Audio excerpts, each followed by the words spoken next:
Okay, I'd like to say something about the Muslim Council of Britain, whose leader recently accused the security services here of increasing tensions in society by fostering a negative image of Muslims, which is pretty ironic given that the Muslim Council of Britain itself is probably the most high-profile negative image of Muslims there is in this country, apart from the actual suicide bombers. Of course, there are various ways that you can increase tensions in society, not least people who constantly push for unwarranted religious privilege and who issue lists of demands that would impose Islamic values on every school in Britain. People who refer to themselves as community spokesmen when they actually speak for nobody but themselves and their Wahhabi fundamentalist paymasters in Saudi Arabia, where just last week somebody was actually executed on suspicion of practising witchcraft. Intolerant misogynists who were given a free platform to insult this country during Remembrance Week by comparing Britain with Nazi Germany in a tasteless and calculated slur, guaranteed and doubtless intended to insult and offend every grieving war widow in the land.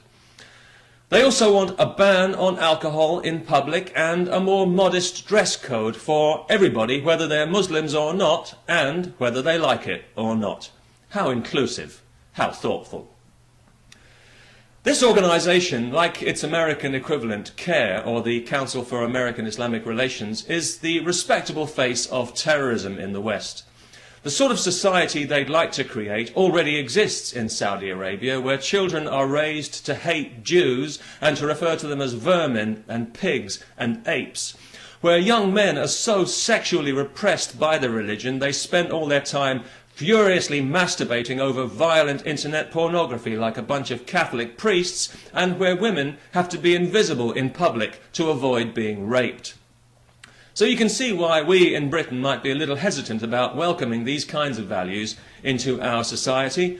But of course this hasn't prevented our spineless government from pandering to these fanatics at every opportunity, most recently promising state funding for hundreds more Islamic schools, thus encouraging segregation and separation in society and sowing the seeds of conflict for future generations to have to deal with. They might as well be putting lead in the water supply. And they know it.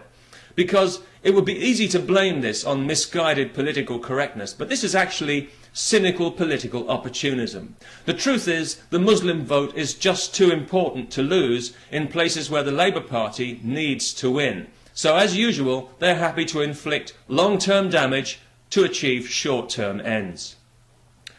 They even gave a knighthood to the previous leader of the Muslim Council of Britain, despite his public pronouncement that death was too good for Salman Rushdie. They gave him a knighthood anyway for the sake of community relations.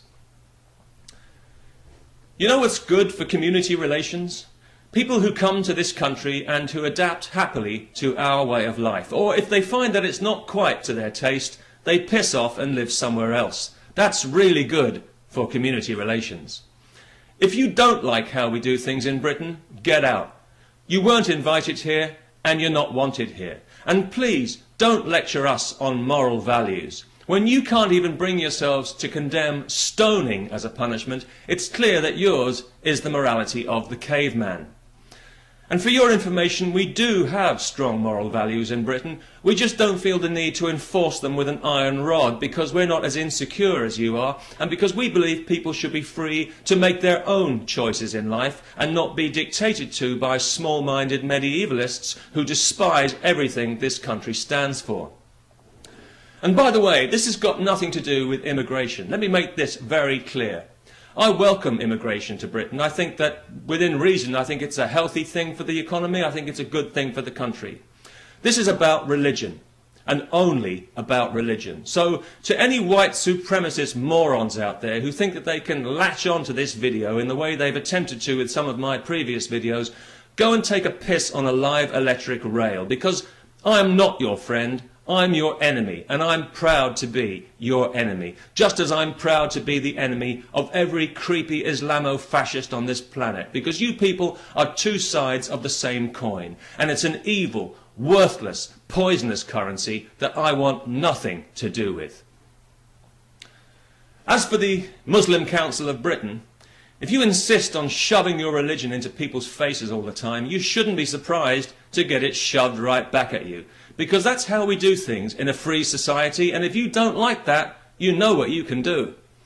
The people of Britain know damn well that the reason for tensions in our society is nothing to do with the security services or the police, and everything to do with the activities of people like you, the true enemies of Muslims in this country. Because every time you open your mouths, you make things worse for Muslims. You increase the tension, you increase the resentment, and this is deliberate on your part because you want Muslims to be in conflict with people all the time in an attempt to intimidate us into allowing you to impose your narrow beliefs and your barbaric values on our society.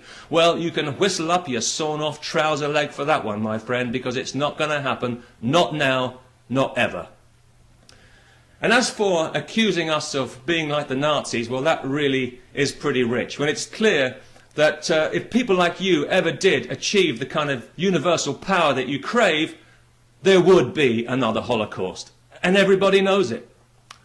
So we in Britain, we're going to carry on living the way we like, regardless of what you think about it. We're going to carry on treating women as human beings and not as possessions. We'll drink alcohol in public if we damn well feel like it, regardless of your sensibilities, and we'll walk around dressed any way we choose. And you might as well get used to it, because if you don't, you're going to have a miserable time here, because you're always going to be in conflict. And, well, maybe that is what you want. But I don't think it's what most Muslims want. Because to my mind, if religion has a legitimate purpose, it's not as a vehicle for conquering and subduing people, as you seem to believe, but as a personal means, and I do mean personal, as a personal means of achieving a peaceful heart, which is, I think, its only legitimate purpose. And a religious person who is in constant conflict is clearly not even looking for a peaceful heart, and is therefore abusing their religion, and by extension, abusing the people who follow that religion. The very people you claim to speak for, you liars, you hypocrites, you duplicitous, mealy-mouthed, unprincipled, terrorist-sympathising scum. Thank you for your time. I'd wish you peace, but you wouldn't know what to do with it.